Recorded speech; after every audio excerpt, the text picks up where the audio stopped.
I'm Elana Mann. And I'm Robby Herbst.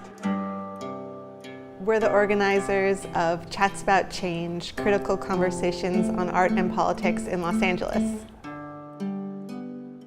Conversation and human communication has been a theme of my artwork for many years. It's been part of what I do, facilitating conversations, organizing groups of people to get together and have dialogues.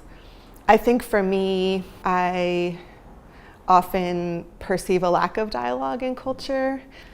That becomes very clear with the rise of extremism. Chatting about change is this idea of a focused conversation around something of weight, which is social change. To have it to be open to participants to be involved in it. That it's not just a one-directional thing, but it's a chat. It's an intimate conversation. Change is obviously one of those words like hope that has been used a lot recently by different politicians. So it has that rhetorical quality to it. Maybe it's kind of vague and it could be a lot of things to a lot of different people. But that also kind of makes it a potent word because you can reinvigorate it and reinsert meaning into it. For me, change is a lot about agency, the idea that what you do or what you do in a group really can make a difference, can matter, and that you're not stuck in this state of hopelessness and helplessness. Change is about the ability to confront effectively all of the challenges that the world presents us today, from global warming to economic injustice to racial intolerance, down the line. Also to really explore and experiment with the form of conversation and how that could work within a large group. The way that artistic movements develop is through relationships with one another. I mean, a movement is not one person. One person is a career. A movement is many people in dialogue with one another. And I think I'm really interested in the architecture of movement, and therefore Chats About Change.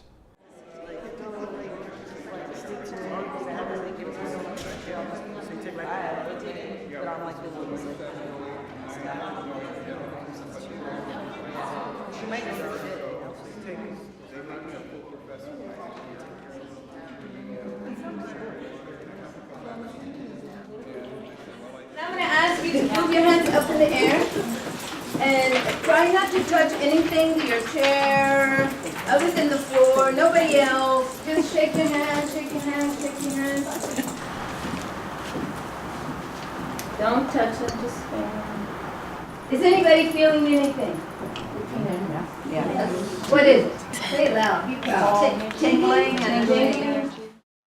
Am I operating from a place of abundance, or am I operating from a place of lack? Because the world, is like, the system is like capitalist. Like, we are taught as soon as we enter this world that we're not enough just because we exist, and we need these other things to feel enough. Power in and of itself is neither positive or negative, and we can think about it or use it as one or the other.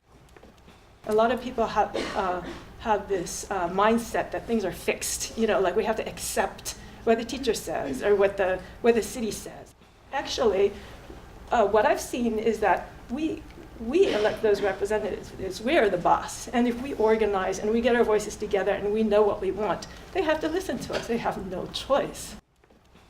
And yet we're so worried about the system, holding the system accountable, holding the man, holding the white man accountable, that we forget that sometimes we're hurting ourselves within our own community and we don't call it out. And I think often we don't call it out because we're afraid. We're like, we don't want to fracture our communities. We're already at the bottom. right? But that creates so much distrust and so much pain within our community, and that's not an effective way of moving for any grand organizing, in my opinion. And it's not at all about discrimination. It's just that we're not connected. We don't know one another. My audience for this project as a private citizen needs to be the president. He is responsible for the assets held in trust for me.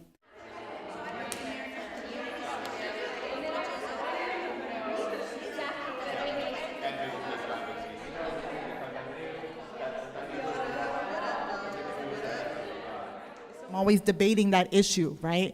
About whether it's better to build new institutions, right? Or work with existing ones. Because this is the world that we live in, right? And in order to survive, there has to be a certain level of participation, right? In order to eat, in order to take care of our children, et cetera. I feel like this thing of omission, like there are so many things that we cannot talk about. And we advertise that we have free speech in this country and that we are the free speech country. But I call it expensive speech. We can't talk about it, or we're not allowed to talk about it. As soon as we really go into public, it's off. And a lot of times people complain. Why isn't this happening? Why isn't this happening? Why don't you do this? Why don't you do this? And we say, hey, that's a really good idea. Do it. Do it. A lot of these kids that I know are going back home, and these realize that their communities and their neighborhoods don't look the way they used to. And they don't recognize it. They don't recognize the people that are there. And so they feel out of place, kind of like a hometown foreigner. It kind of angers me. But at the same time, I know that that there are people with whom I trust, and I know I can communicate with to organize because they're all driving push back.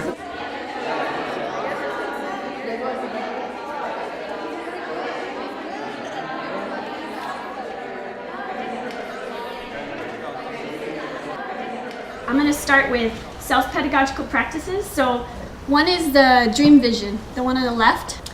This is where you map your ideal scene without limits of what you hope to see, where you are, and what you're doing in however many years.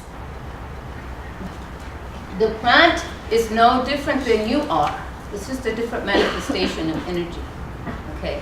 And you learn, when you do this and tend the plants in this manner, you learn to understand and to read their signals. And they have many signals. They'll let you know not only when they're thirsty, but there are many other things. But it takes time, and you have to stop. And you have to break that perception that you are better than it, and therefore you're going to be dominant. One, we have to acknowledge it's fairly obvious that we live in the empire. During the First and Second World War, there were clearly identifiable, there was an enemy. That enemy, we identified it as fascism. So it is not so easily to identify the positive and the negative within the culture. So at that point, I would suggest that what we have, if we have a world that's in crisis, which I think is fairly clear, then the cultural field is also in crisis. We need a critical discourse by which to engage these ideas. There needs to be a dialectic here. And that dialectic so we can push forward the field.